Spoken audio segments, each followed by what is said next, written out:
Hello. जरा उठकर घड़ी में देखो टाइम क्या हुआ है। तुम्हें याद तो है ना? पक्का ये तुम ही हो ना जिन्वू? क्या हुआ? तुम्हारी कोई गर्लफ्रेंड नहीं है ना? कहो तो मेरी किसी फ्रेंड से बात चलाओ। ज्यादा उड़ो मत। घड़ी में देखो।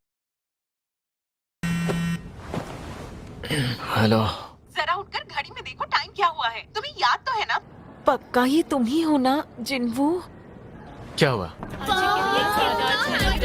तुम्हारी कोई गर्लफ्रेंड नहीं है ना? कहो तो मेरी किसी फ्रेंड से बात चलाओ। ज्यादा उड़ो मत, समझे?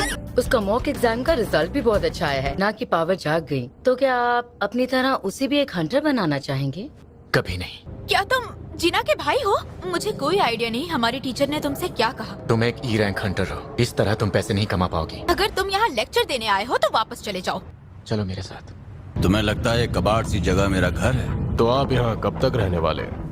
कहीं आप उन दोनों को ढूंढने के इरादे से तो अपने वतन वापस नहीं आए? जब जवाब पता है तो सवाल क्यों पूछा? और उम्मीद करता हूँ तुम मुझे रोकने की बेवकूफी नहीं करोगे। तो इनके पंख भी थे, ये दानव अब उड़ने के काबिल हो गए हैं।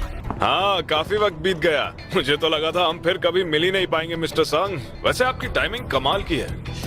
और कितनी देर बातें करने का इरादा है? ये है किम चुल, एक ए रैंक हंटर। ये तो हद है। कहा मैं इन ई रैंक्स वालों के साथ फंस गया। सब चलने के लिए तैयार? बार बार कहने की जरूरत नहीं।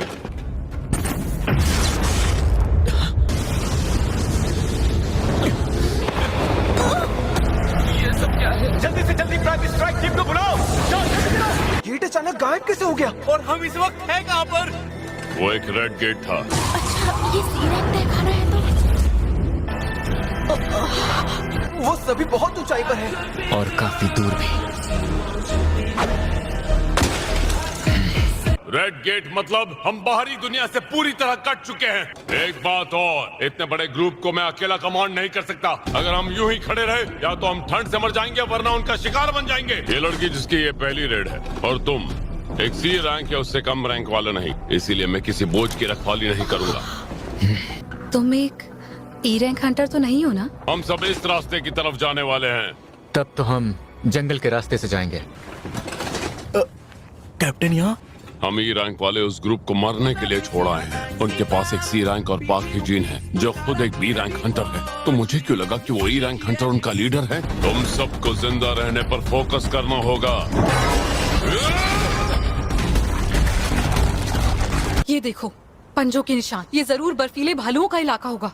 अगर ये इलाका वाकई भालुओं का है तो हमें यहाँ सिवाय उनके किसी और की फिक्र करने की जरूरत नहीं। हाँ मैं समझ सकता हूँ, पर पहले हमें यहाँ की ठंड से बचना होगा। सबके लिए मेरे पास एक एक है। अब ये किस तरह का जादू है? सच बताओ मिस्टर, तुम हो कौन? मैं तुम्हें